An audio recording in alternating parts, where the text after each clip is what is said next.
কাবা, ছোট মালিক বাগ কেবলা কাবা, আঞ্জুমানে কাদিয়া, পবিত্র ওরসে শরীফ, মেদিনীপুর দরবার শরীফ, নারায়ে তাকবীর। একটি বিশেষ ঘোষণা, রাজবাড়ী থেকে এসেছেন সাগর সরকার। আপনি যেখানে থাকেন চাঁদু সরকারের ঘরে আপনার লোক আপনার জন্য অপেক্ষা করছে। নাহমাদুহু ওয়া নুসাল্লি ওয়া নুসাল্লিম আলা রাসূলিহিল ওয়া নাবিয়িল আমিনিল কারীমির রাউফুর রহিম ওয়া আলা আলিহি ওয়া আহলি বাইতিহি الطيبين والطاهرين والمعصومين الأجمعين خصوصا على سيدنا غوث الأعظم على جده نبينا عليه الصلاة والسلام. وقد قال الله تعالى في كلامه المجيد وفرقان الحميد. بسم الله الرحمن الرحيم.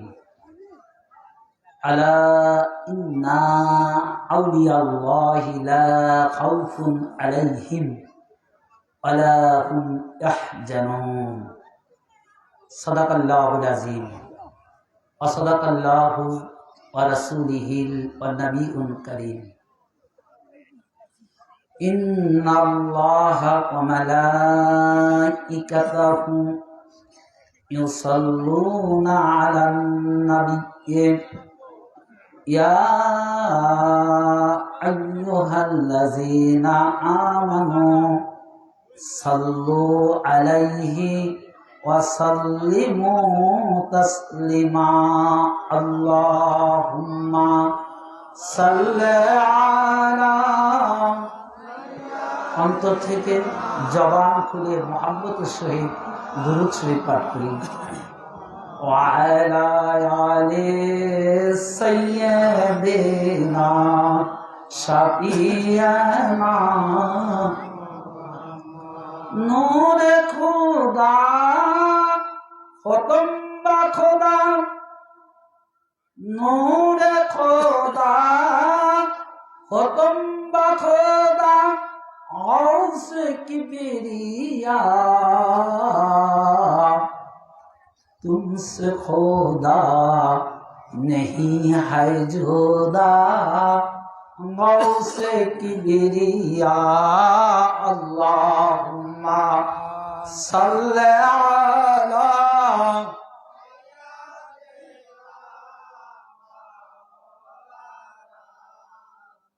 वअला आले सय्यदिना शफीअना.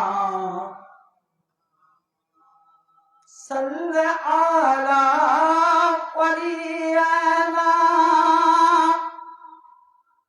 सल्ले अला वलियना सल्ले अला मुहम्मदीन. आप है इब्ने मुस्तफा सल्ले अला मुहम्मदीन. अल्लाहुम्मा सल्ले अला. আরো উচ্চ আওয়াজে মহব্বতের সহিত করতে হবে. وعلى آل سيدنا شفيعنا. الله الله الله لا إله الله الله الله لا.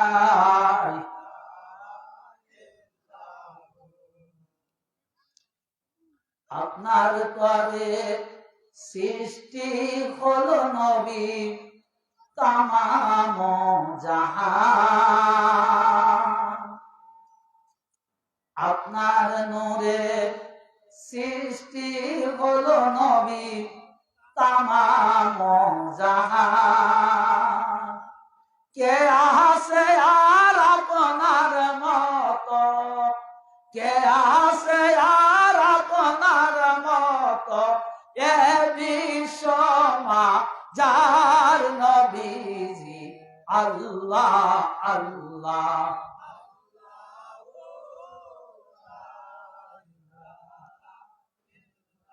ও আল্লাহ আল্লাহ। মেরাজেতে গেলেন গো নবী বুড়াকে সরোয়ার,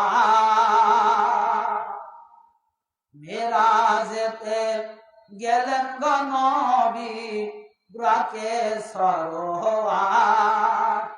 বিনা পর্দায় লামাকামে, বিনা পর্দায় লামাকামে মাহবুবের দিদার নবীজি আল্লাহ আল্লাহ।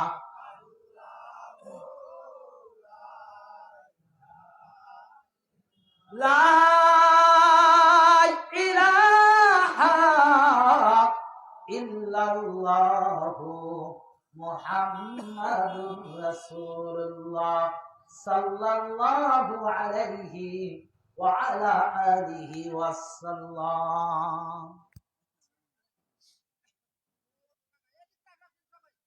৭১তম পীর ও মুর্শিদ পাকের আজকে 23শে মাঘ পুরুষ পাক উদযাপিত হচ্ছে।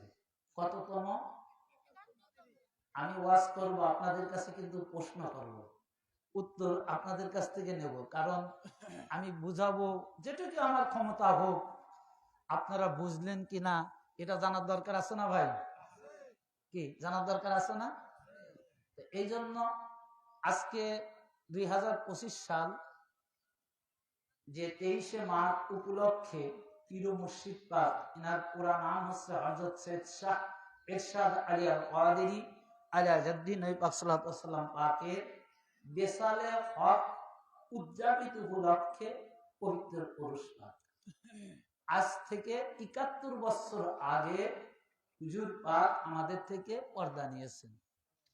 এই জন্য এই বছরে ৭১তম হুজুর পাকের পবিত্র উরুস পাক উদযাপিত হচ্ছে। বর্তমান গাদিনিসিন আমাদের আকা মাওলা রাসূল পাকের ডাইরেক্ট ৩৬তম আওলাদ পাক হযরত সৈয়দ শাহ ইয়াসুব আলী আল কাদেরী আলা জাদ্দিহি নবী আলাইহিস সালাতু ওয়াস সালামের তত্ত্বাবধানে, তার নেতৃত্বে। তো সেই মহাপবিত্র পুরুষ পাকের ইসলামপুর কোমরপুর লাসওয়ার আঞ্জুমানে কাদরিয়া সম্মানিত সভাপতি সহ সকল সদস্যবৃন্দ এবং এই কমিটির সাথে সার্বিকভাবে সাব কমিটি হিসাবে যারা সকল কার্যক্রমের সহযোগিতা করে আসিতেছেন, খাস করে আমার সকল পীর ভাই ও বোনেরা এবং দূর দূরান্ত থেকে আপনারা আহলে বায়তের আশিক মুহিব্বানে আহলে বায়ত গোলামানে জাকরানে গাউসুল আজম সহ খাস করে আমার সহপাঠী সকল আমন্ত্রিত উলামায়ে কেরামগণ, আপনাদের সবার প্রতি রইল আমার অভিনন্দন, শুভেচ্ছা, মোবারকবাদ, সালাম। আসসালামু আলাইকুম ওয়া রাহমাতুল্লাহি ওয়া বারাকাতুহু। আমি অধম গুনাহগার, আমার বলার মতো কোনো জ্ঞান নেই, না আছে কোনো জ্ঞান, না আছে কোনো সুরারো কণ্ঠ। একটা দিক থাকলে তো মানুষকে ধরে রাখা যায়, যদি সুরালো কণ্ঠ থাকতো, সেটাও নেই। শুধু মালিক পাকের নেঘা করমে, আমার হুজুর পাকের নেঘা করমে দয়া এবং আপনাদের খাস দোয়ায় এই অধম গুনাহগার ২-৪টি কথা হুজুর পাকদের শানে বলে এবং তিনি রহম করেন তাই বলি। তার রহম ছাড়া কোনো কিছুই করারও নেই, বলারও নেই। তো আজকেও যদি তিনি দয়া করেন এই অধমের প্রতি, এই গুনাহগারের প্রতি যদি তিনি তারা রহমকরণ করেন, তাহলে পীর মুর্শিদ পাকের উরুস পাক উপলক্ষে পীর মুর্শিদ পাকেরই দুই একটি কারামত পাক সহ বলার চেষ্টা করব, যদি মালিক মাওলা আমার তৌফিক দান করেন। তো সর্বপ্রথমে আজকে আমার একটি কারামত পাকের কথা মনে পড়ে গেল ওয়াজের শুরুতেই।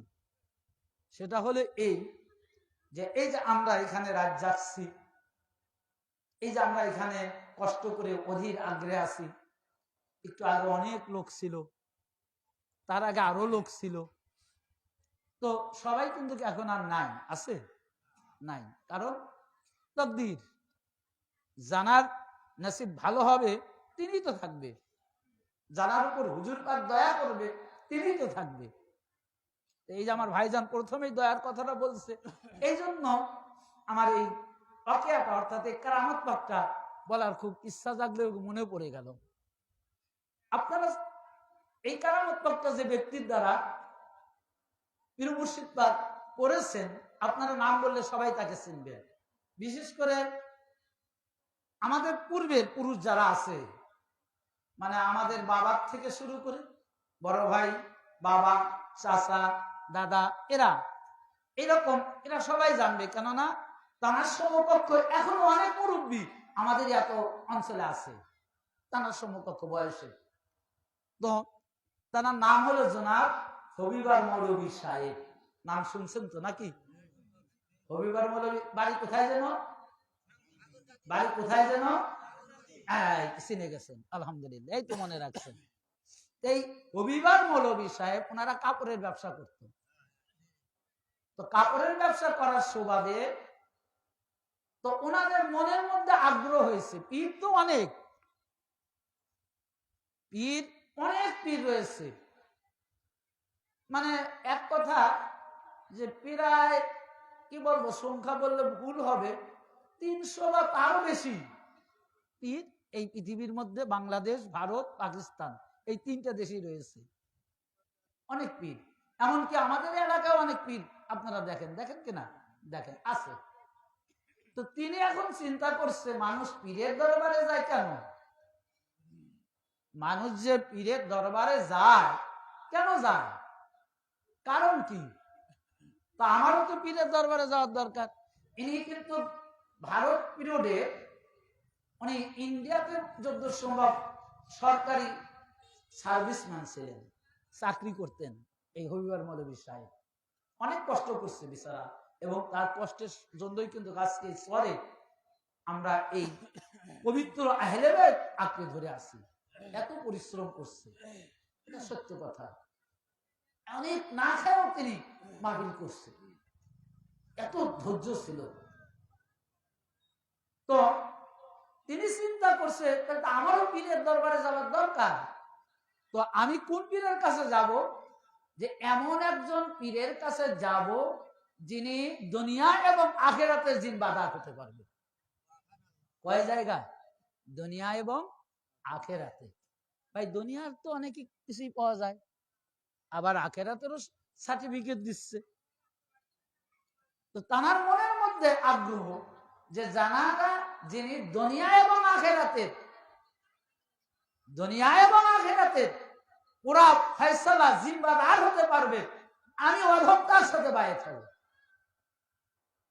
তো তখন তিনি গেলেন, যাওয়ার পরে পীর মুর্শিদ পাকের কদম পাকে হাজির হলেন। হাজির হবার পরে তো তিনি সমস্ত ঘটনাগুলো, কথাগুলো বলতেছেন, শুনতেছেন, হুজুর পাকও শুনতেছেন ওনাদের কথা। যে মনোযোগ সহকারে হুজুর পাকরা কিন্তু যখন কোনো মুরিদান কোনো কথা বলে, খুব মনোযোগ সহকারে হুজুর পাকরা শোনেন, তাড়াহুড়া করেন না। কেননা হুজুর পাকরা তো জানেন যে ওরা দূরের থেকে এসেছে আমাদের কাছে, একটা কথা শোনার জন্য এসেছে, একটা বস্তু নেওয়ার জন্য এসেছে। যদি আমি তাড়াতাড়ি করে ওদের করে বিদায় দেই, তাহলে ওরা কষ্ট পাবে।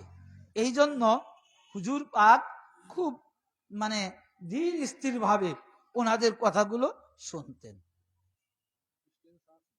তো এখন হুজুর পাক দেখেন আগেই বলে ফেলছেন, আসলে এই যে আওলাদের রসুলের যে বৈশিষ্ট্য, আল্লাহর অলির যে বৈশিষ্ট্য, এই বৈশিষ্ট্যর সবচাইতে বড় একটা আপনার অগ্রিম আলামত হলো যে আপনি আমি যেখানেই যাই না কেন, আগেই তানারা মনের খবর বলে দেন। আগেই কি মনের খবর বলে দেন। আসলে এটাই হলো সবচেয়ে বড় বৈশিষ্ট্য, যে আমি বলি নাই, হুজুর পাক আগেই বলে দিচ্ছে যে এই তুমি তো এই জন্য এসেছো, আগেই বলে দিচ্ছেন। চিন্তা করছেন? তো এখন হুজুর পাক বলতেছেন তোমরা তো দুনিয়া এবং আখিরাতের জন্য এসেছো, নাকি ও ভাইয়ের জন্য এসেছো? পীর খুঁজছো, যে এমন একজন পীরকে খুঁজছো যে পীর দুনিয়ার জামিনদার হবে, আখিরাতের জামিনদার হবে, এমন পীরই তো খুঁজছো? তো বলে জি মালিক পাক। এবং পীর মুর্শিদ পাকের চেহারা, পীর মুর্শিদ পাকের চেহারা এত রৌশনী ছিল, এত সুন্দর ছিল, সুশ্রী ছিল, যে হযরতে ইয়াসুব আলাইহিস সালামের চেহারা হার মানিয়েছে। ইয়াসুব আলাইহিস সালামের নাম শুনছেন? একজন নবী, তার চেহারার থেকে হার মানিয়েছে। কার চেহারা? আজকে আমরা যারা উরুস পাকে হাজির হয়েছি, অর্থাৎ পীর মুর্শিদ পাকের চেহারা মুবারক। এবং কণ্ঠ ছিল সম্পূর্ণ ইউসুফ আলাইহিস সালামের। এই জন্য এই কারামত পাকে উল্লেখ করেছে যে ইউসুফি নুরানি চেহারা এবং ইউসুফ আলাইহিস সালামের কণ্ঠের কণ্ঠ। পীর মুর্শিদ পাক বললেন যে আখিরাত এবং দুনিয়ার জামিনদার এই পৃথিবীর মধ্যে যদি কোনো পীরকে তুমি দেখতে চাও, তাহলে এই দরবার পাক আঞ্জুমানে কাদরিয়া আওলাদের রাসূলের দরবার পাকই হবে একমাত্র দুনিয়া এবং আখিরাতের জিম্মাদারের তরিকা।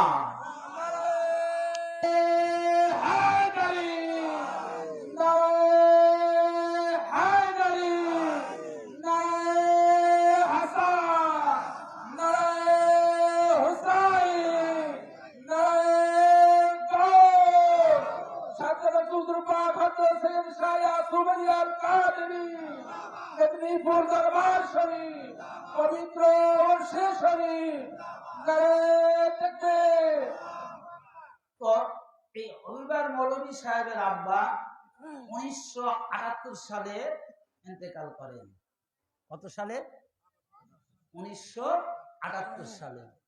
এই হবিবার মৌলভী সাহেব তিনি বলছেন যে আমি আমার বাবার থেকে শুনেছি, যখন মৃত্যুর জাকারদানি ওঠে মানুষের, আজকে আমরা অনেকেই কি করি, খতমে শিফা করার জন্য মৌলবীদের ডাকি না। আমার আব্বা খুব বেসালাইন, মৌলানা সাহেব একটু এসে দোয়া করেন।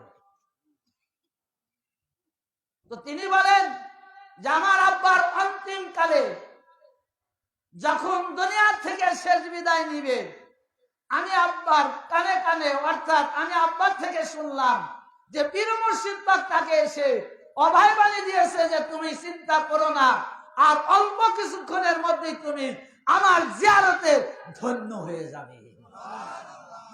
তার মানে কি বোঝা গেল? হুজুর পাকের ক্ষমতা দুনিয়ারও জিম্বাদার হলো, আখিরাতেরও জিম্বাদার কে, আজকে জানার উরুস পাক হয়েছে। আরে ভাই, এনারা হবে না তো কারা হবে? এনারা তো অলিত্ব দান কান্নেওয়ালা। পৃথিবীর কোন অলি হতে পারবে না যদি না ইনারা তাদেরকে অলিত্ব দান না করেন। আল্লাহ কোরআন পাকে যে আয়াত পাকটা আমি পাঠ করলাম না, আলা ইন্না আউলিয়াল্লাহি লা খাউফুন আলাইহিম ওয়ালা হুম ইয়াহজানুন, এবার সাধারণ মানুষের জন্য এই আয়াত পাক নাযিল করে নাই। সাধারণ কোন মানুষকে আল্লাহ তাআলা এই আয়াত পাকে বলেন নাই যে তোমাদের সাধারণ কোন মানুষের জন্য ভয় নাই, চিন্তা নাই। আমার পাশে মাওলানা সাহেব রয়েছে, খুব সুন্দর আলোচনাও করেছেন তিনি। তো বলছেন কার? যে আলা ইন্না আউলিয়াল্লাহ, নিশ্চয়ই যারা আমার ওলি, যারা আমার বন্ধু। ভাই, ওলি শব্দের অর্থ বন্ধু, ওলি শব্দের অর্থ অভিভাবক, ওলি শব্দের অর্থ কি? একেবারে এতটাই সম্পর্কের সাথে এতটাই অ্যাটাচড যেন কোনো আলাদা করা যায় না, একাকার করা যায় না, মানে একবারে একাকার হয়ে যায়, এটাকে বলা হয় ওলি। তো আল্লাহর ওলিরা তো তারাই এ বুখারী শরীফের হাদিস, আজকে মোল্লারা চোখে দেখে না।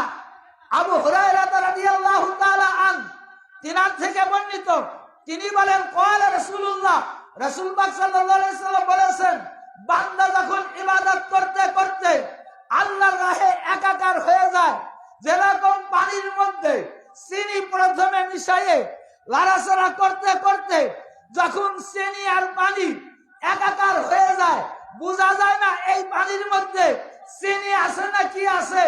ঠিক আল্লাহর ইবাদত করতে করতে আল্লাহর বান্দা যখন আল্লাহর ওয়াহদানিয়তের সাথে এমন ভাবে বিলীন হয়ে যায়, তখন বোঝা যায় না ওই ব্যক্তিকে আর আল্লাহকে। আল্লাহ এবং ওই ব্যক্তি একাকার হয়ে যায়, আর এই একাকার হয়ে যাওয়ার নাম হলো আল্লাহর ওলি হয়ে যাওয়া। এটার নামই ওলি, এটার নামই ওলি। তো এইরকম যখন কোন ওলি হয়ে যায়, আল্লাহর সাথে একাকার হয়ে যায়, হুজুর পাক বলেন ওই ওলি আর ওলি থাকে না। ওই ওলি কি? ওলি থাকে না। তো রাসূল পাক বলেন, রাসূল পাক বলতেছেন হাদিসে নববী, যে রাসূল পাক তখন বলতেছেন যে ওই ওলির চোখ আল্লাহর চোখ, ওই ওলির হাত আল্লাহর হাত, ওই ওলির পা আল্লাহর পা, ওই ওলি যা ধরে আল্লাহ তাই ধরে। সুতরাং আল্লাহ এবং ওলির মধ্যে আর কোন মিশাল থাকে না। তো ওলির ডিপার্টমেন্ট আঞ্জুমানে কাদরিয়া দরবার পাক, হুজুরে গাউসে পাকের খানদান পাক, ওলির কি ডিপার্টমেন্ট। চোরের কাহিনী তো শুনছেন, গাউস পাক কুতুব বানায় দিছিলেন, তাই না? এটা শুনছেন, এ ঘটনা অহরহ শুনছেন। তো হুজুর তারপরেও ওই চোর হুজুর পাকের দরবার ছাড়ে না, গাউস পাকের দরবার ছাড়ে না, খানদান পাক ছাড়ে না। তো বলতেছে যে ভাই তুমি আবারও এসেছো, আর কি নিবে? যা দেওয়ার তো আমি দিয়ে দিয়েছি, আর কি চাও? আর কি চাও? তুমি চুরি করতে এসেছিলে, তো এখন আবার কিসের জন্য ঘুরছো? তো চোর বলতেছেন গাউস পাককে যে ইয়া মাওলা ইয়া গাউসে পাক, আমি যতদিন চোর ছিলাম ততদিন ভালো ছিলাম। নাউজুবিল্লাহ। যে কারণ আমার নেশা ছিল চুরি করা। আমি বিভিন্ন ঘর শীত কেটে বিভিন্ন ভাবে আমি চুরি করে আমার সংসার চালাইছি। এখন ইয়া গাউস পাক, আমি যেখানে যাই আমার হৃদয়ের মধ্যে আপনার নাম সবসময় থাকে। আমি আপনাকে ভুলতে পারি না, আমি আপনার দেখার স্বাদ মেটে না, আপনার দেখার পিপাসা আমার মেটে না।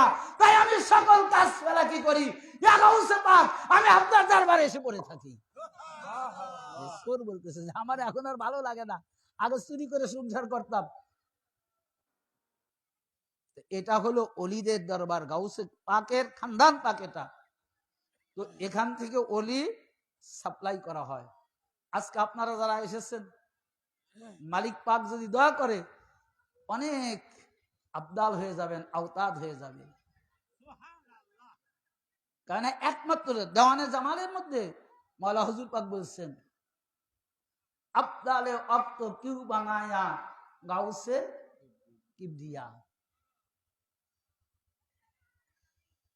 তো একমাত্র উত্তম সময়, আবদাল মানে উত্তম, ওয়াক্ত মানে সময়, কেউ বানা মানে কেউ বানাইতে পারে না, কেউ বানাইতে পারে না একমাত্র হুজুরে গাউসে পাক ছাড়া। যে হুজুরে গাউসে পাক একমাত্র পারেন একটা খারাপ সময়কে ভালো করতে, ভালো সময়কে খারাপ করতে। কে পারে? হুজুরে গাউসে পাক পারে। অলি বানাইতে হুজুরে গাউসে পাক পারে, কুতুব বানাইতে হুজুরে গাউসে পাক পারে, আবদাল বানাইতে হুজুরে গাউসে পাক পারে, আওতাদ বানাইতে হুজুরে গাউসে পাক পারে। কুল কায়নাতের আনাসে কানাসে যত অলি আছে সকল অলিদের অলিদ দান করেছে হুজুরে গাউসে পাক। সন্দেহ আছে আপনাদের? সন্দেহ আছে? তো সেই দরবার পাক, হুজুরে গাউসে পাকের দরবার পাকে আজকে আমরা হাজির হয়েছি। তো হুজুরে গাওয়াসে পাক ইচ্ছা করলে পারে না আমাদের অলি বানাইতে? আরে বে, তো আজকে দেখেন একজন আল্লাহর অলি, তিনি তার পীরের কাছে, এটা কলেরি সাবিরি নামক একজন আল্লাহর অলি, তানার একজন মুরিদান জিজ্ঞাসা করতেছে, হুজুর বাকাবিল্লা কি, ফানাফিল্লা কি?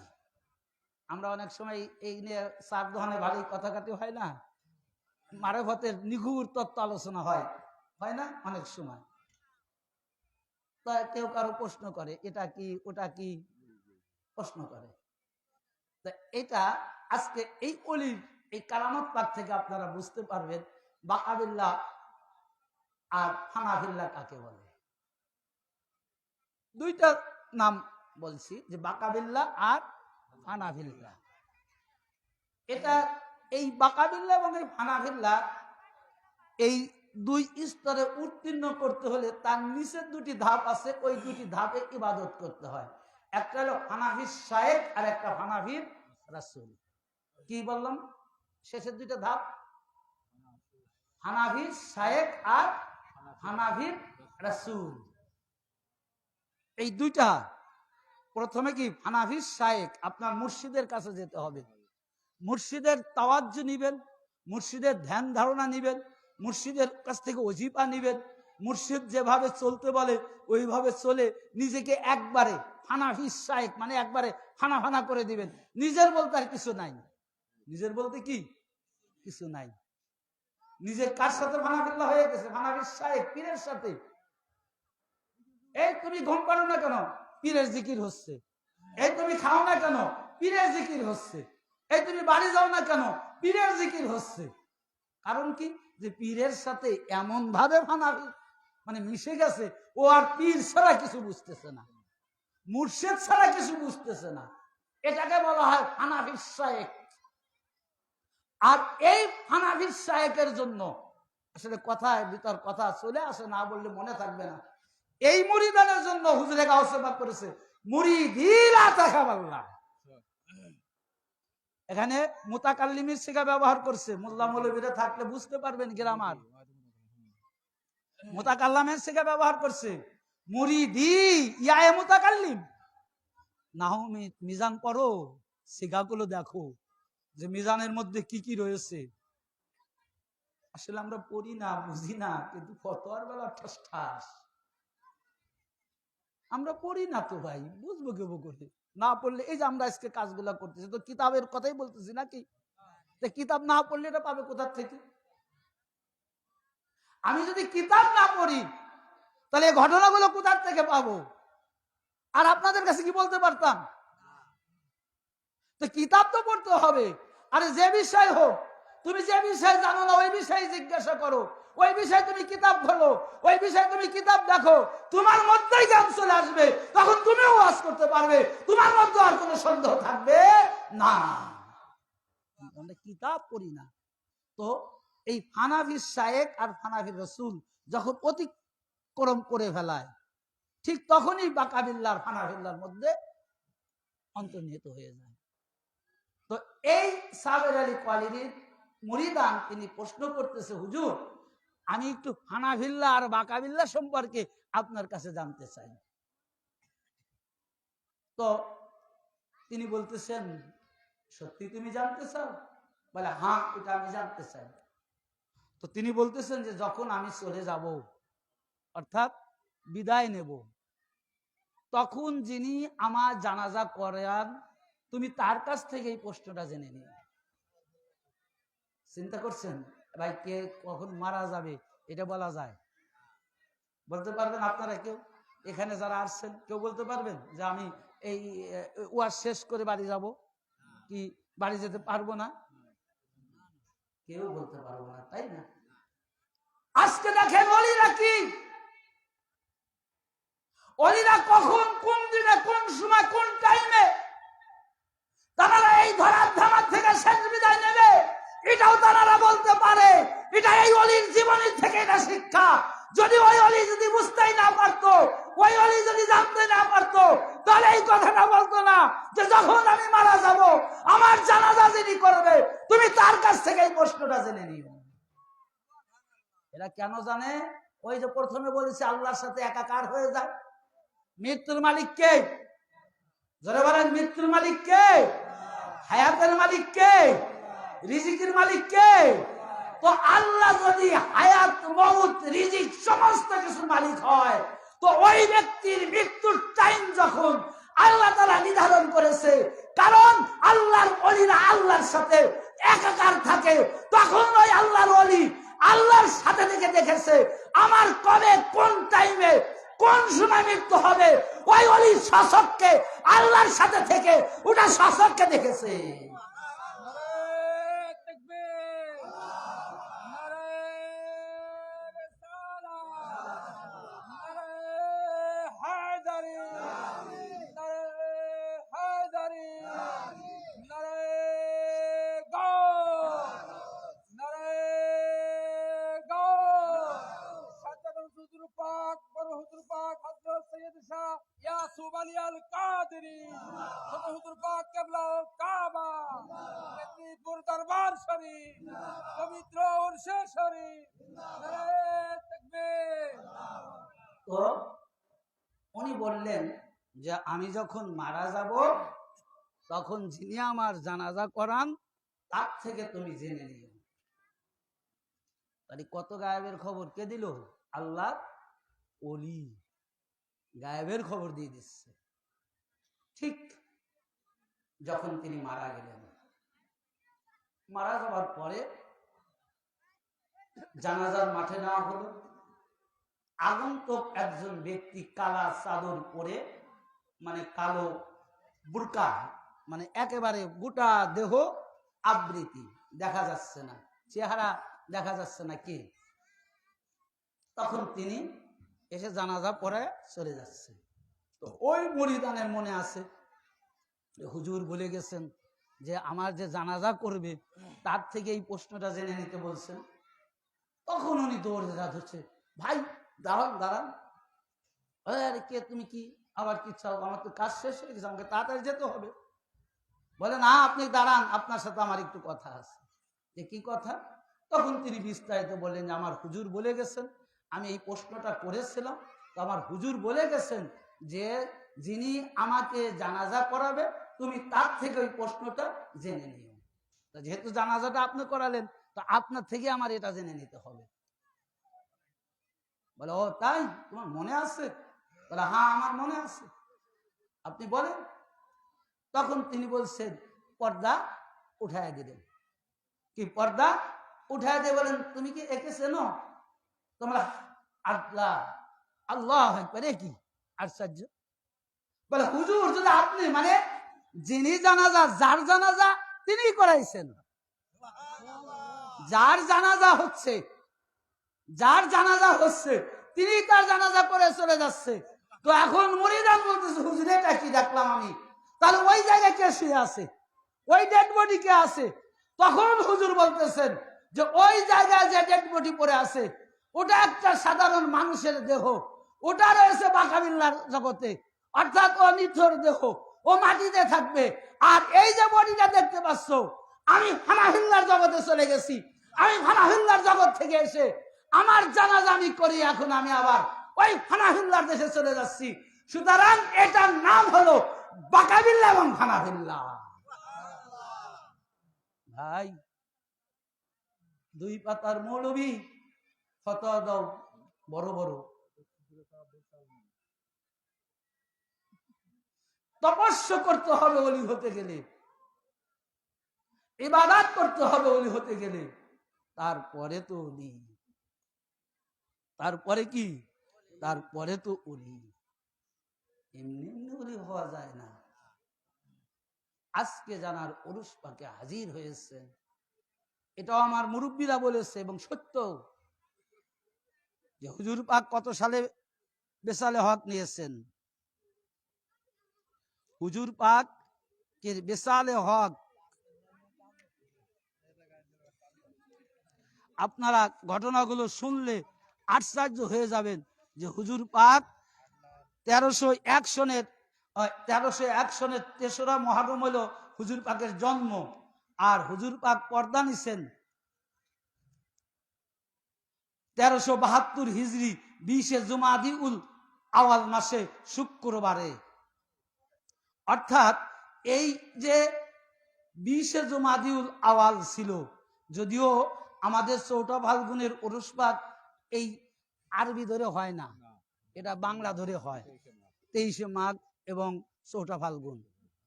তো হুজুর পাক অগ্রিম ভাবে বলে দিয়েছিলেন যে, এবং দিন গুণে বলেছিলেন, শুধু আগে যাবেন এটাই না, হুজুর পাক মেদিনীপুরে যাবে মওলা হুজুর পাকের উরুস পাকে, কারণ প্রত্যেক বছরে উরুস পাকে হুজুর পাকরা যান। কোনো বছরে একদিন আগে যান, কোনো বছরে উরুস পাকের দিনে যান, সেটা তাদের মর্জি, এক কথা, কিন্তু যান এটা শিওর, এর মধ্যে কোনো সন্দেহ নাই, যাবেন। তো আজকে জানার উরুস পাক হচ্ছে পীর মুর্শিদ পাক, তিনি তার খাদেমদেরকে, ভক্তদেরকে বলে দিলেন যে এবার আমি চৌঠা ফাল্গুনের উরুস পাক মওলা হুজুর পাকের সাথে বর্তমান আজকে জানার উরুস পাক হচ্ছে, এর সম্পর্ক জানেন কি সম্পর্ক? বাপ এবং পুত্র, পিতা পুত্র। মওলা হুজুর পাকের শাহজাদা হযরত সৈয়দ ইরশাদ আলী কাদেরী আলাউদ্দিন পাক সাল্লাল্লাহু আলাইহি ওয়াসাল্লাম, মওলা হুজুর পাক দেওয়ানে পাক লিখছেন, পীর মুর্শিদ পাক বাইশ পাক লিখছেন, নহ পাক লিখছেন। এই যে কারবালার ঘটনাটা আমরা পড়ি না, যে মুহররম মাসে যে 10 দিন আমরা মাতাম পাক পড়ি, নহ পাক পড়ি, এ মাহে মুহররম তো কায়ামত সে নেহি কম, শাহ কা করো মাতম, हम उम्मत हम उम्मत पे जिद के करे गम, शाह का करो मातम, शाह का करो मातम। পড়ি কিনা আমরা মুহররম মাসে অসংখ্য এরকম নাহাপাক পড়ি। মুমিন ওহি হয় जिसको उल्फत हुसैन की, काफिर हो ना मोहम्मद जिसको उल्फत हुसैन की, এটাও নাহাপাক। তো এই নাহাপাকটা পীর মুর্শিদ পাক আজকে জানার উরুস পাক হচ্ছে, তিনি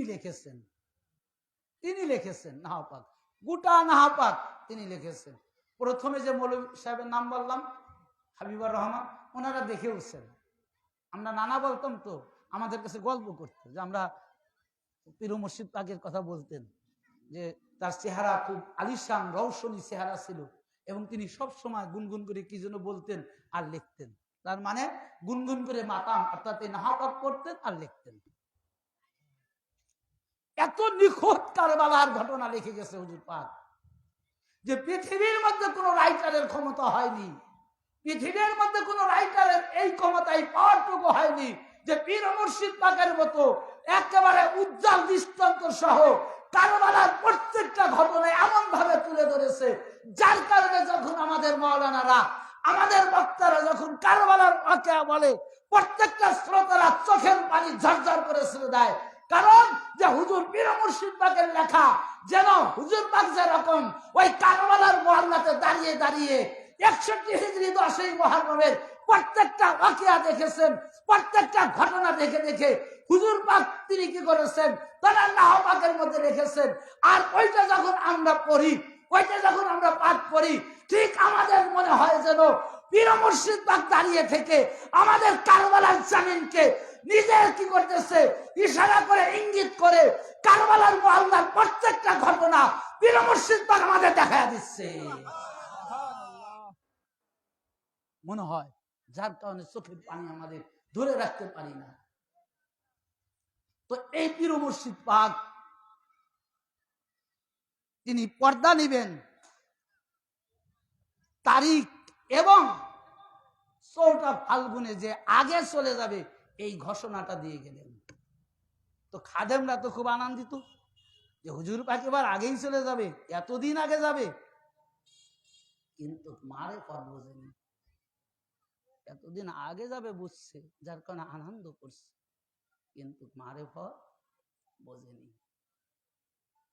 যখন হুজুর পাক পর্দা নিলেন তখন মারেফত বুঝলেন যে হায় হায় হুজুর পাক কি বলছেন আর আমরা কি ভাবেছি। কারণ ইনারা আল্লাহর অলি, মাদারজাত অলি। মাদারজাত অলি কাকে বলে? মায়ের পেট থেকে যে অলি হয়ে আসে, তার মানে সৃষ্টির আগে যখন রুহে আরওয়াতে ছিল তখন অলি ছিল, আর ওই সৃষ্টির থেকে অলি হয়ে এই ধরাধামে প্রকাশ করেছে, সেটাও অলি হয়ে করেছে। এটার নাম হলো মাদারজাত অলি। অর্থাৎ আরো সহজভাবে বুঝবেন যে আপনার সম্পত্তির মালিক আপনার পরে কে হয়? আপনার সন্তান না, নাকি পাড়া প্রতিবেশী হয়? যার যার বাপের সম্পত্তির মালিক পিতার সন্তানই হয়। বাপ যখন মরে যায় ওই ওয়ারিশ সূত্রে সে একাকী ওই জমির মালিক হয়ে যায়। ওর জন্য কোনো কেস করতে হয় না, ওর জন্য কোনো মামলা মোকদ্দমা করার প্রয়োজন হয় না। তো হুজুর পাকদের পৈতৃক সম্পত্তি এলেম, আল্লাহর দেওয়া এলেম। প্রথমে এই এলেমকে দুইটি নূর দ্বারা নূরের মধ্যে আচ্ছাদিত রাখা হয়। সূরা সাদের ৭১ আয়াত থেকে ৭৭ আয়াত পর্যন্ত আল্লাহ তাআলা বিস্তারিত ভাবে বর্ণনা করেছেন যে এই ধরাধামে আল্লাহর এই ওয়াহদানিয়াত কিভাবে এই পৃথিবীর মধ্যে প্রকাশ পাবে। সূরা সাদের এই ৭-৮টি আয়াতের মধ্যে বিস্তারিত ভাবে আল্লাহ তাআলা বর্ণনা করেছেন। অর্থাৎ আজ সে মহল্লার মধ্যে যে নূর পাক ছিল তারই দুই নূর পাক, বিলায়েতি নূর মাওলা আলী আলাইহিস সালাম, নবুয়াতি নূর হুজুর পাক সাল্লাল্লাহু আলাইহি সাল্লাম, এই দুইটা নূর আদম আলাইহিস সালামের সম্পদ হিসাবে, মিরাস হিসাবে আল্লাহর তরফ থেকে আদমের মধ্যে রাখা হয়। এরপরে যখন আদম আলাইহিস সালাম পর্দা নেন তার সন্তানের মধ্যে রাখা হয়। এমনি করতে করতে বর্তমান আমার হুজুর পাক পর্যন্ত ওই রকম ভাবে ওই সিলসিলা ধরে ওই বাপের সম্পদ সন্তান, সন্তানের সম্পদ নাতি, এমনি করে এই মিরাস অর্থাৎ এই সম্পদের মালিক বর্তমান আমার আকা মাওলা সাজ্জানা দাসিন হযরত সৈয়দ শাহ ইয়াসুফ আলী আল কাদেরী, তিনি এই সম্পদের মালিক হয়েছেন। এটা কোনো মোকদ্দমা করতে হয়নি, এটা আল্লাহর দেওয়া প্রদত্ত নিয়ামত। এই সম্পদ আল্লাহ নিজে দিয়েছেন। এই সম্পদ কেউ নিতে পারে না। এই জন্য যখন পীর মুর্শিদ পাকের শিক্ষার জন্য আপনার এত বড় বড় আলেম রেখেছিল যে ওই যুগে ভারতবর্ষের সবচাইতে টপ র্যাঙ্কের আলেম শিক্ষক মাওলা হুজুর পাক পীর মুর্শিদ পাকের জন্য নিয়োজিত করেছিলেন। অঙ্কের যিনি ছিলেন তিনি অঙ্কের জগতে সর্ববিখ্যাত গণিতবিদ ছিলেন। যিনি নাহমির পড়াতেন অর্থাৎ আরবি দ্বিতীয় পত্র, ওনার মতন জ্ঞানী নাহমির জ্ঞানী আর কেউ ছিল না। এত বড় পণ্ডিত ছিল তারা, এত এত বড় পণ্ডিত ছিল। তো হুজুর পাককে যখন পড়াইতে আসছে, আচ্ছা শিক্ষকের কাছে ছাত্র তো পড়তেই যায় নাকি? ছাত্রের কাছে কিন্তু শিক্ষক পড়তে আসে না, আসে কি? এরকম কোন রেকর্ড আছে যে ছাত্রের কাছে শিক্ষক পড়ে না? এইটা তার ব্যতিক্রম। একবারে পুরান নিয়ম চেঞ্জ। এটাই বলা হয় আহলে বাইত, এটাই বলা হয় আহলে বাইত, এটাই বলা হয় আল্লাহর ওলি, মাদারজাত ওলি। যদি শিক্ষকরাই যদি জ্ঞান দান করে তা আল্লাহর জ্ঞানের কোনো কি থাকে, মান থাকে? আল্লাহ যে জ্ঞান দিছে সেই জ্ঞানের চেয়ে বড় কোনো জ্ঞানী আছে? আল্লাহর চেয়ে বড় কোনো জ্ঞানী আছে? আরে সকল জ্ঞানের সৃষ্টিকর্তাই তো আল্লাহ। যত রকমের জ্ঞান আছে, বিজ্ঞান বলেন, যে এক কথা, যত রকমের জ্ঞান আছে, জ্ঞানের সৃষ্টিকর্তা কে? জোরে বলেন, জ্ঞানের সৃষ্টিকর্তা কে? আল্লাহ। তো আল্লাহর চেয়ে বড় জ্ঞানী এই পৃথিবীর মধ্যে আসবেও না, আর নাই। যদি কোনো ব্যক্তি এই কথাটা মনে মনে বা যে কোনো ভাবে নিজের ভিতরে যদি বিশ্বাস করতে চায় যে আল্লাহর চেয়ে বড় জ্ঞানী আছে, আপনারা বলেন তো তার ঈমান থাকবে কিনা? কি তার ঈমান থাকবে? সে মুসলমান থাকবে? সে নামাজ পড়লে জান্নাতে যাবে? সে রোজা করলে জান্নাতে যাবে? সে কাটটা কাফের হয়ে যাবে, কার মুশরিক হয়ে যাবে। যদি কোনো ব্যক্তি মনে করে আল্লাহর চেয়ে বড় জ্ঞানী আছে, যে জ্ঞান যেটা মনে করেছিল সবচাইতে টপ র্যাঙ্কের ইবাদতকারী, সবচাইতে উচ্চ ইবাদতকারী, তার নাম যেন কি? ইবলিস। কিবা ভুলে যান কি? এত ওয়াজ শুনছেন, আর ওয়াজ তো এত ওয়াজ হচ্ছে, আপনারা তো বক্তার চেয়ে বেশি জ্ঞানী হওয়ার কথা। যে এত ইবাদত করছে ইবলিস, যে সমস্ত মানুষের ইবাদত আদম থেকে শুরু করে অদ্যবধি পর্যন্ত সমস্ত মানুষের ইবাদত যদি এক জায়গা করা যায়, আর ইবলিসের ইবাদত এক জায়গা করলে সকল মানুষের ইবাদত একটা শস্যের দানা, আর ইবলিসের ইবাদত তারই সবচেয়ে বড়। এখন ওই ইবলিস কি আর জান্নাতে যাবে? শয়তান, তাই না? মারদুদ, দরবাজ থেকে খারিজ, আল্লাহ বের করে দিছে। ফাক রাজা মিনহা, ফাক রাজু মিনহা, এখান থেকে বের হয়ে যা, আর তুই এখানে থাকিস না। ওই নূরে মুহাম্মদ, বিলায়েতি নূর আর রিসালাতে নূরকে তাজিম না করার কারণে, ওই নূরের মধ্যে আমার এই পীর মুর্শিদ পাক ছিলেন, ওই নূরের মধ্যে পর্দা হুজুর পাক ছিলেন, ওই নূরের মধ্যে কি ছিলেন? বড় হুজুর পাক কাবা কিবলা তিনি ছিলেন, ওই নূরের মধ্যে ছোট হুজুর পাক কাবা কিবলা তিনি ছিলেন। এবং যিনি বর্তমান জামানার ইমাম, আমাদের আকা মাওলা হযরত শাহ ইয়াসুফ আলী আল কাদরি, ওই নূরের এই নূর, তিনি এই জামানার মধ্যে তার চেহারাতে প্রকাশ পেয়েছে, ওই নূর। তো তাহলে আল্লাহর চেয়ে বড় জ্ঞানী মনে করা যাবে না। মনে করলে কি? মুশরিক হয়ে যাবে। তো আল্লাহ তাআলা যার যেটুকু জ্ঞান দিছে, সে তত বড় জ্ঞানের মালিক হয়েছে।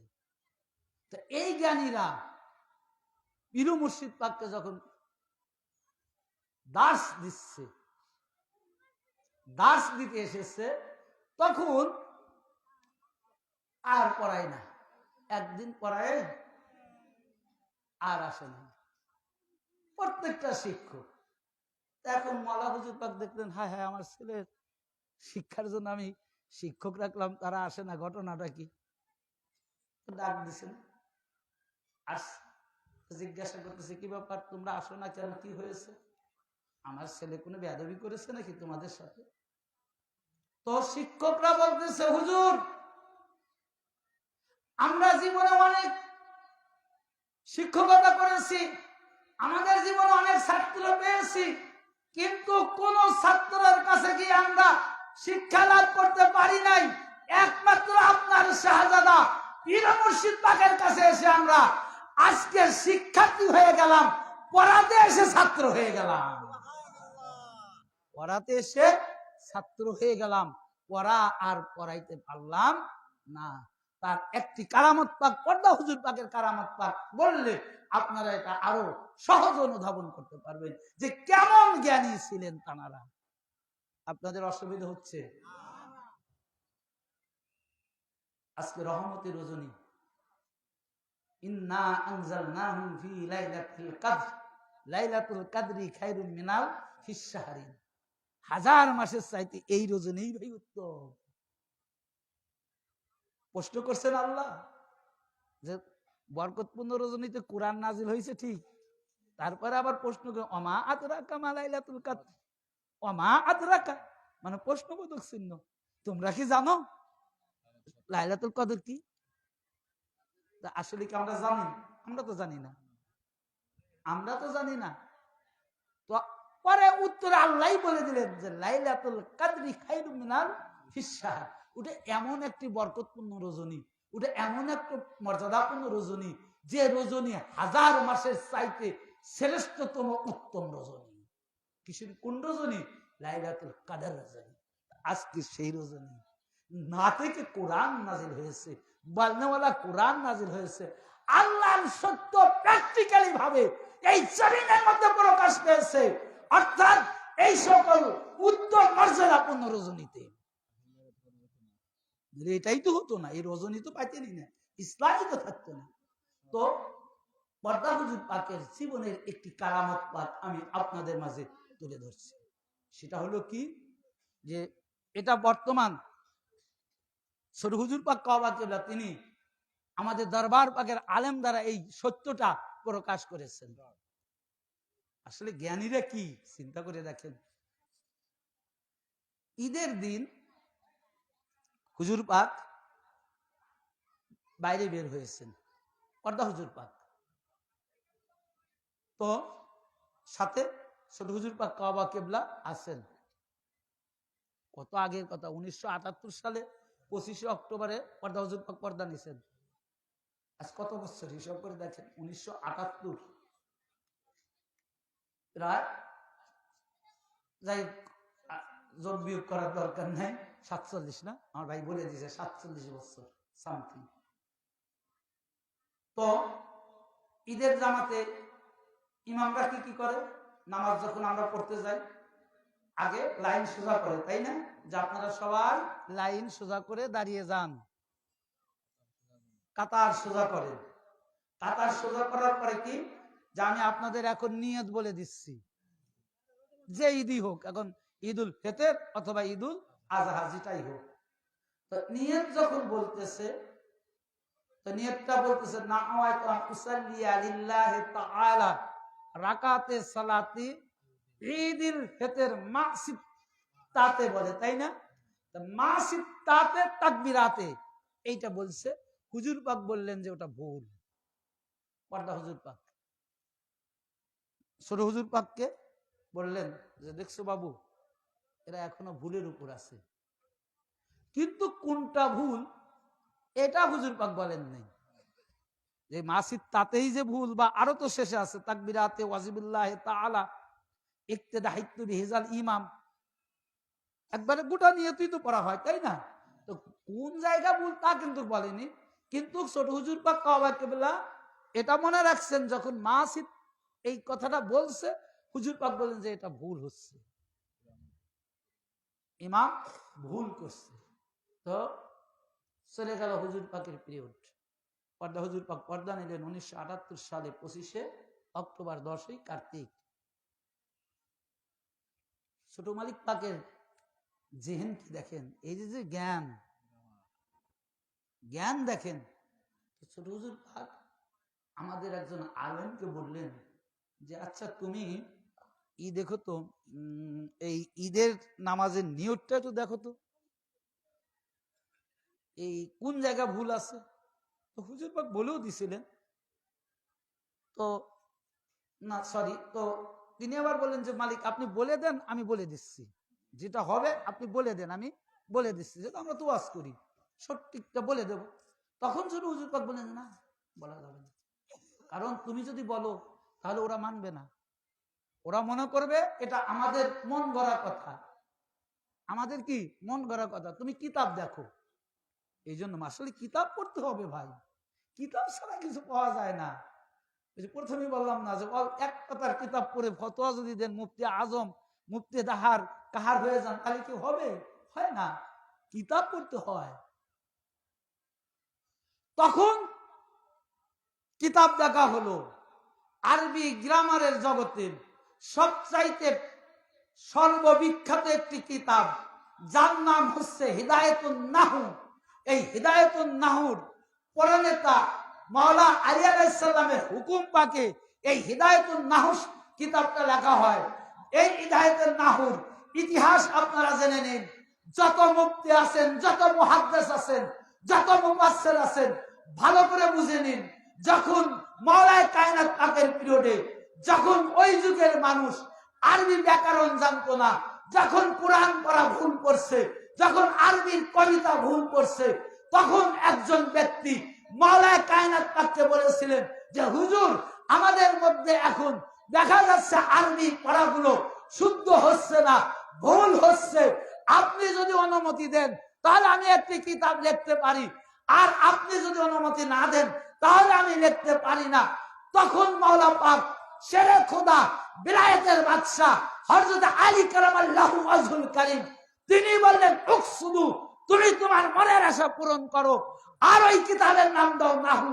এই নাহু শব্দের অর্থ অর্থাৎ মনের আশা পূরণ করো। তো এই কিতাব হচ্ছে সবচাইতে টপ র্যাঙ্কের আরবি গ্রামার, যে আরবি গ্রামার না পড়লে কোন মাওলানা মৌলবী হতে পারবে না, কোন টাইটেল পাস করতে পারবে না। যদি কোন মাওলানা বলে যে আমি নাহমিল পড়বো না, খোদার কসম আপনি জানবেন ওর সে কাজী মিথ্যাবাদী আর পৃথিবীতে নাই। কারণ মাওলানা হতে গেলে আরবি দ্বিতীয় পাত্র পড়তে হবে। তো এই আরবি দ্বিতীয় পাত্র সর্বশ্রেষ্ঠ টপ র্যাঙ্কের কিতাব, তার নাম হচ্ছে হিদায়াতুন নাহু। তার নাম কি? হিদায়াতুন নাহু। এই নাহমিরের শেষে একটা আদুদ মাদুদের একটা চ্যাপ্টার আছে। আদুদ হলো সংখ্যা, মাদুদ হলো বস্তু। যেরকম এই দুইটা, এখানে দুইটা মোবাইল, কয়টা মোবাইল? আমি প্র্যাকটিক্যালে বুঝাচ্ছি। কয়টা মোবাইল? দুইটা মোবাইল, দুইটা মোবাইল। তাহলে দুই হলো কি? সংখ্যা, দুই সংখ্যা। আর এইটা হলো কি? বস্তু। এটার নাম হলো বস্তু, মোবাইল। অর্থাৎ দুই হচ্ছে আদুদ মানে সংখ্যা, আর এই বস্তু হলো মোবাইল, মাদুদ। এটা হলো আদুদ মাদুদের কায়দা। এখানে বিস্তারিত লেখা আছে। তো 1 থেকে 3 পর্যন্ত এক নিয়ম, 3 থেকে 6 পর্যন্ত এক নিয়ম, আর 3 থেকে 9 পর্যন্ত একবারে আলাদা নিয়ম, আলাদা নিয়ম। তো যারা বাংলা গ্রামার জানেন, জানলে আরো সহজ হতো তাদের জন্য বোঝা। কারণ আমি তো অধম পাপী, আমি কিভাবে বুঝাবো আপনাদের? বোঝানোর ক্ষমতা আমার নেই। তো এই আদুদ মাদুদ চ্যাপ্টারের মধ্যে 6 থেকে অর্থাৎ 3 থেকে 9 পর্যন্ত যে সংখ্যাগুলো হয় এর নিয়মটা একরকম, আর ওই উপরে দুইটার নিয়ম আলাদা। মানে 1 থেকে 3, 3 থেকে 6 আলাদা, আর 6 থেকে 9 পর্যন্ত এর পুরা নিয়মটাই ব্যতিক্রম। তো ব্যতিক্রম কি? যেমন ধরেন 9টা কদম, আমরা কি মাস সিত্তাতে, তাই কই তো? এটা হলো ভুল, হলো যেটা সেটা, তাই না? তো সেত্তা মানে 6, তাকবীর মানে তাকবীর, 6টা তাকবীর। তা 6 হলো কি? সংখ্যা, আর তাকবীর হলো বস্তু। 6 হলো সংখ্যা, তাকবীর বস্তু। তো 3 থেকে 6 থেকে 9 পর্যন্ত এই বস্তু আর সংখ্যা। যদি সংখ্যা স্ত্রীলিঙ্গ হয়, যদি সংখ্যা স্ত্রীলিঙ্গ হয় অর্থাৎ 6, তাহলে বস্তু পুলিঙ্গ হবে, বস্তু কি? পুরুষ হবে। সংখ্যা যদি স্ত্রী হয় বস্তু হবে কি? পুরুষ। আর আমরা যখন এই তাকবীরটা পড়ি, ওই সংখ্যাও স্ত্রী অর্থাৎ বস্তু স্ত্রী, দুটাই স্ত্রী বানাই, এই জন্য ভুল। কিন্তু দুটাই স্ত্রী হবে না, একটা স্ত্রী হবে আর একটা পুলিঙ্গ হবে। তো এই জন্য এখানে হবে যে সংখ্যা হবে পুরুষ, মা সেত্তে 6 তাকবীর। এই 6 তাকবীরটা যখন পুরুষ হবে তার বস্তু স্ত্রীলিঙ্গ হবে, মা সিত্তে তাকবীরাতে। এখানে তায়ে তানিস মুয়ান্নাসের সিগা রয়েছে।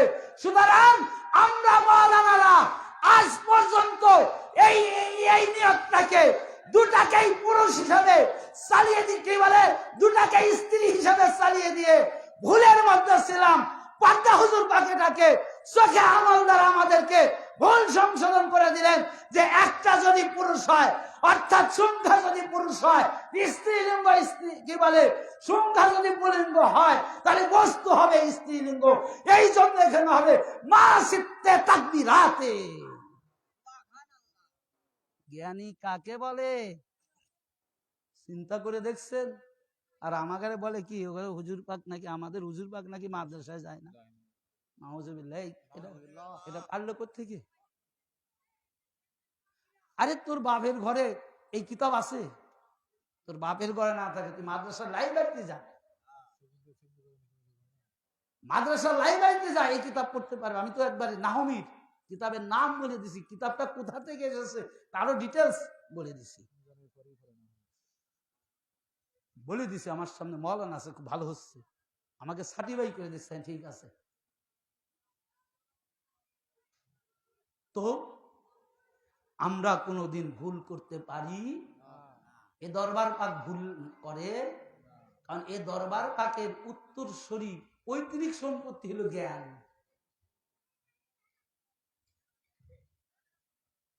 বাপের দেওয়া সম্পত্তি অর্থাৎ আল্লাহ থেকে যে জ্ঞান আল্লাহ তাআলা এই দরবার পাকের পূর্বপুরুষদের ঘরে খাস করে নাজিল করেছে, আর তানাদের ঘর থেকে তানাদের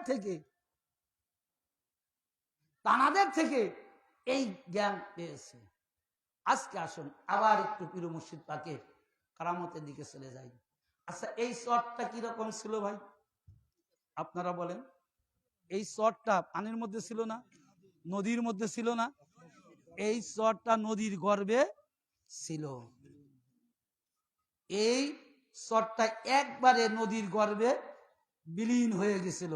এটা আমি আপনাকে বলতেছি, এটা কিরা উড়াকান্দা চেনেন তো নাকি? গ্রামের নাম কোন জেলায়? রাজবাড়ী জেলায়, তাই না? উড়াকান্দা গ্রাম, হ্যাঁ রাজবাড়ী। ওটা কি উড়াকান্দাটা নদীর তীরে না? নদীর তীরে পারে, তাই না? তো এই উড়াকান্দা গ্রামের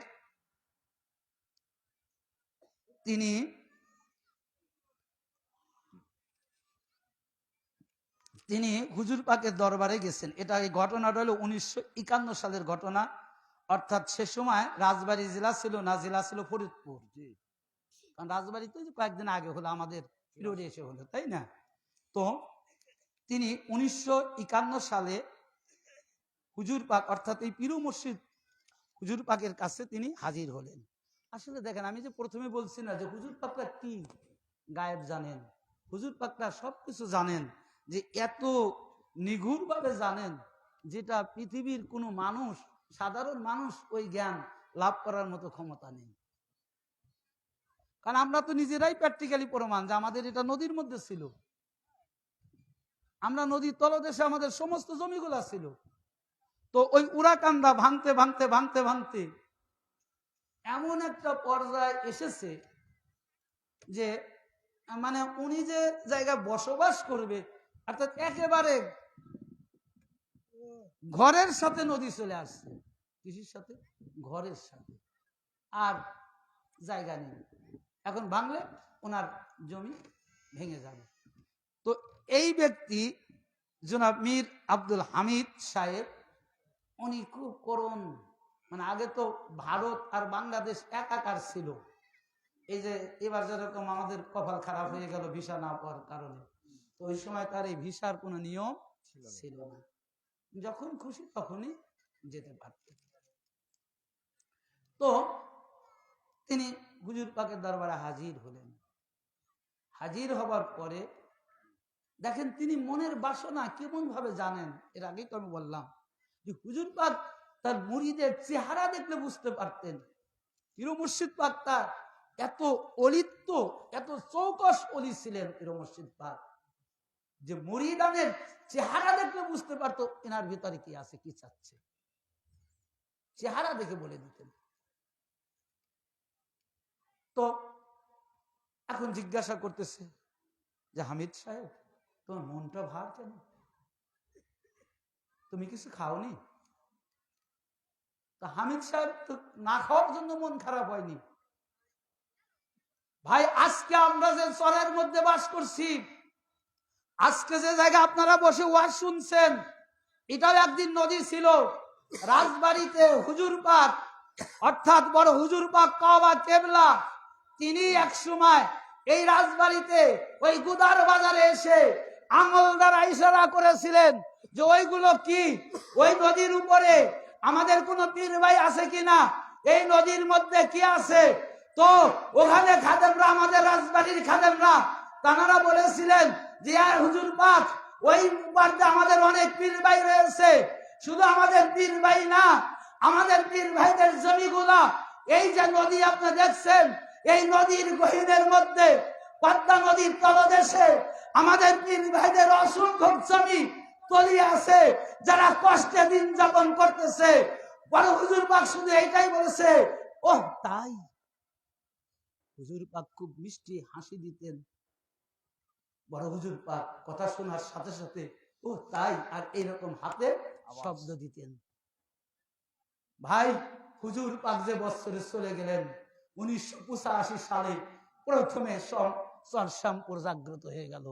এটা কার? ওই যে রহমতি নূরের চেহারা, নূরের চেহারা দ্বারা নদী গর্বে নয়, ওই নূরের চেহারা যেখানে পতিত হয়, ওই নূরের নজর যেখানে যায়, সেখানে সোনার সোহাগা হয়ে যায়। তো এখন আমি শেষ কারামত পাকটা বলেই ছেড়ে দেব। আসলে আজকে আমি ইচ্ছাই করছি যে হুজুর পাকের কারামত পাক বলবো, কারণ আজকে হুজুর পাকের ওরস পাক। হুজুর পাকের কারামত পাক যদি আমরা না জানি, তাহলে আমাদের বিশ্বাস আসবে কি করে? আমরা কি কানা পীরের হাতে মুড়ি ধইছি নাকি যে আমার হুজুর পাকটা কারামত পাক জানে না? যারা মুরিদানের চেহারা দেখলে বুঝতে পারে যে আমার মুরিদান কি চায়, চেহারা দেখলে বুঝতে পারে।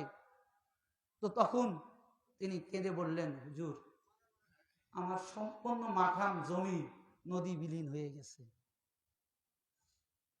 আর শুধু একটা ভিটা আছে। এখন আমি যাওয়ার পরে ভিটাটা পাবো কিনা তা জানি না। হুজুর আব্দুল হামিদ সাহেব বলতেছে। হুজুর পাক মুস্কি হেসে দিলেন আর বলেন, যা ঠিক হয়ে যাবে। তো ভাইয়েরা আমার, বন্ধুরা আমার,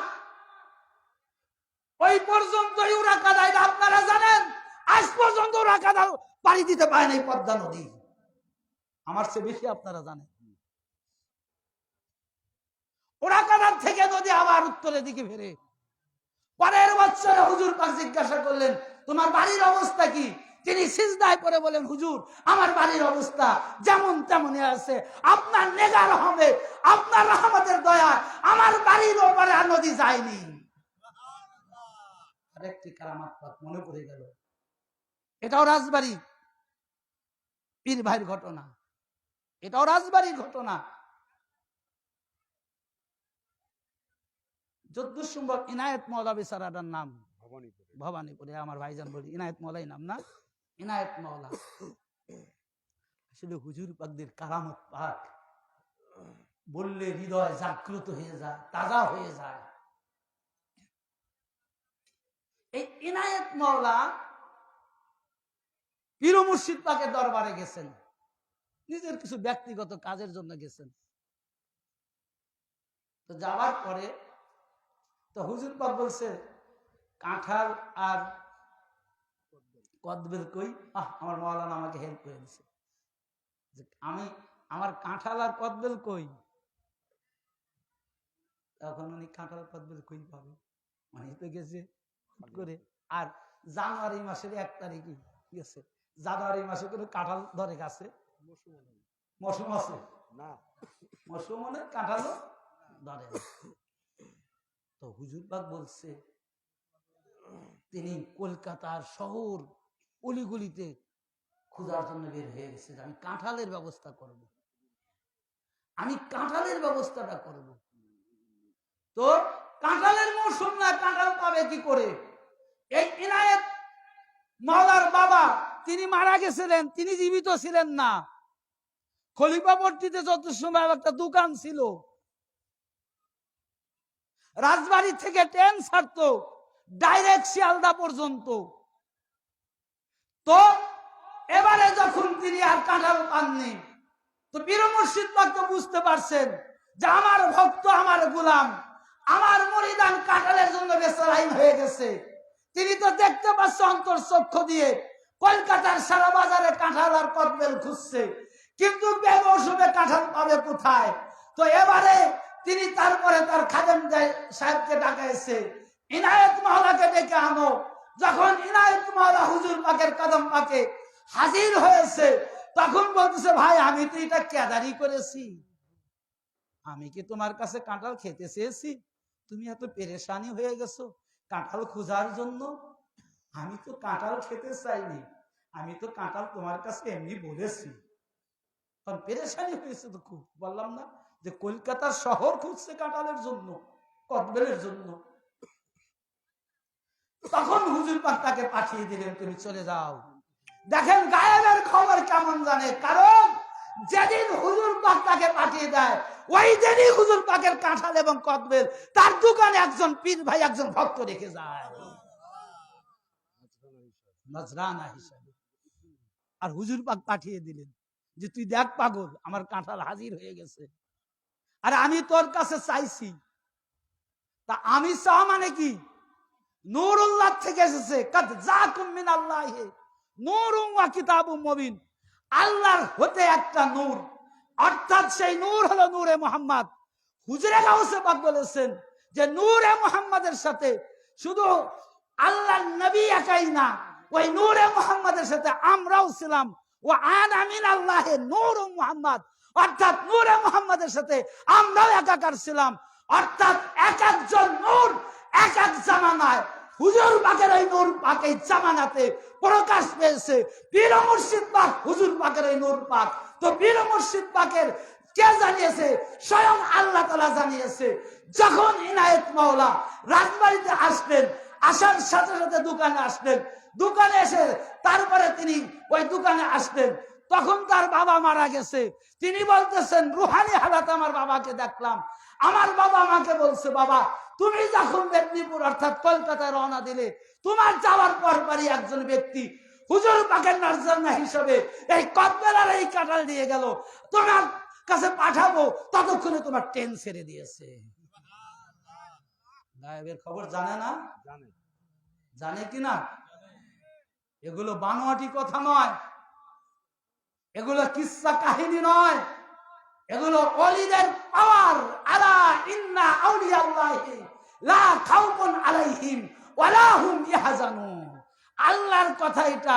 কারো ক্ষমতা থাকলে রদ করে দাও, কারো ক্ষমতা থাকলে বলো আল্লাহ এটা মিথ্যা বলছে, কারো ইখতিয়ার থাকলে বলো আল্লাহ এটা বলেনি। সূরা ইউনূসের 58 নং আয়াত, 62 নং আয়াত। কোন সন্দেহ নাই, লা শাক্কা ফি আলিফ লাম মিম যালিকাল কিতাবু লা রাইবা ফি, এটা এমন একটি কিতাব যে কিতাবের মধ্যে কোনো সন্দেহ নাই। আমরা এমনি এমনি রাত জাগি না ভাই, আমরা এমনি এমনি রাত জাগি না। দরবারে কত মানুষ কষ্টে কাঁদতেছে এবার মেদিনীপুরে না যাওয়ার কারণে। তাও কি আমাদের কোনো কারণে আমরা যাইতে পারতেছি না? আমাদের জন্য না, কিন্তু রাষ্ট্রীয়ভাবে প্রাকৃতিক দুর্যোগ বলা যেতে পারে, যেরকম দুর্ঘটনা কবলিত কারণে আজকে আমরা এই পবিত্র 4টা ফাল্গুনে ওরস পাকে আমরা যাইতে পারছি না। এই জন্য কত পীর ভাই পীর বোন অজস্র চোখের পানি ভরাচ্ছে। রহমতের দরবার এটা, আলিশান দরবার, কুতুবিয়াতের কুতুব বন্টনকারী দরবার, অলিত্বের অলিত্ব বন্টনকারী দরবার। কুল কায়নাতে একটা অলি ততক্ষণ হয় না যতক্ষণ হুজুরে গাউসে পাকের এই দরবার থেকে, হুজুরে গাউসে পাকের এই খানদান থেকে, হুজুরে গাউসে পাকের এই চৌকাত থেকে, অর্থাৎ কলকাতা 4 নং বর্তমান হুজুরে গাউসে পাকের দরবার পাক, ওই দরবার পাক থেকে সার্টিফাই না করা হয়, পৃথিবীর মধ্যে একটা অলি তো দূরের কথা, একটা অলির অলিত্ব দান করা হয় না। সকল অলির অলিত্ব ওই কলকাতা 4 নং দরবার পাকে হুজুরে গাউসে পাকের চৌকাত থেকে, হুজুরে গাউসে পাকের খানদান থেকে, হুজুরে গাউসে পাকের মাদাদে অলিত্বের অলিত্ব দান করা হয়।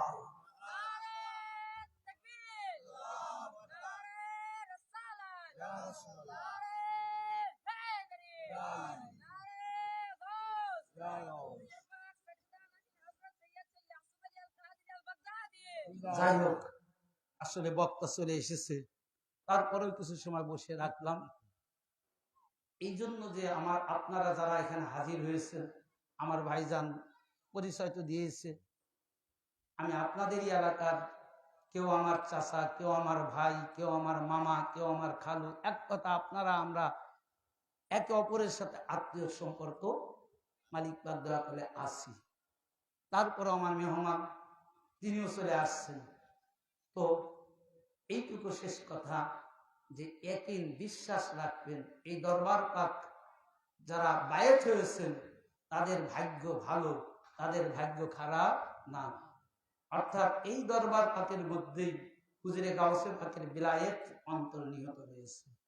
কাদেরি क्या बुलंद किस्मत है মাতহে খানে শাহে বিলায়েত। অর্থাৎ বিলায়েতের দরবার পাক আমরা পেয়েছি, বিলায়েতের ফাউন্ডেশন যেখান থেকে বিলায়েত বন্টন, সেই দরবার পাকে আমরা পেয়েছি। এখন ধরে রাখতে হবে, আমাদের ইবাদত বন্দেগী করতে হবে, 11 শরীফ করতে হবে, উরুস পাক করতে হবে, এবং হুজুর পাকরা যেভাবে ওই যে মুরিদের সময় যেরকম ভাবে আমাদের উজিফা দিয়ে দিলেন, বলে দিলেন, ওই রকম ভাবে, যেহেতু আমরা গুনাহগার মানুষ, আমাদের তো ভুল ত্রুটি, আমরা যে একবারে হুবহু চলতে পারবো তা তো না, কিন্তু হৃদয়ের মধ্যে, অন্তরের মধ্যে আকীদা রাখতে হবে, ভয় ভীতি রাখতে হবে, যেন কোনো রকম ভাবে আমরা ওই ওয়াদার থেকে ছিটকে করে না যাই। মহান আল্লাহ রাব্বুল আলামিন আমাদের আপনাদের সবাইকে এই নাজাতের তরী আহলে বাইত অর্থাৎ পাক পাঞ্জাতনের উত্তরসূরি আমার হুজুর পাক কাবা কিবলার পবিত্র কদম পাক যেন দৃঢ় হস্তে আঁকড়ে ধরে এই দুনিয়ার জিন্দেগি থেকে শেষ বিদায় নিতে পারি। সবাই বলুন আমিন। আমা তৌফিক ইল্লা বিল্লাহ। আসসালামু আলাইকুম ওয়া রাহমাতুল্লাহ।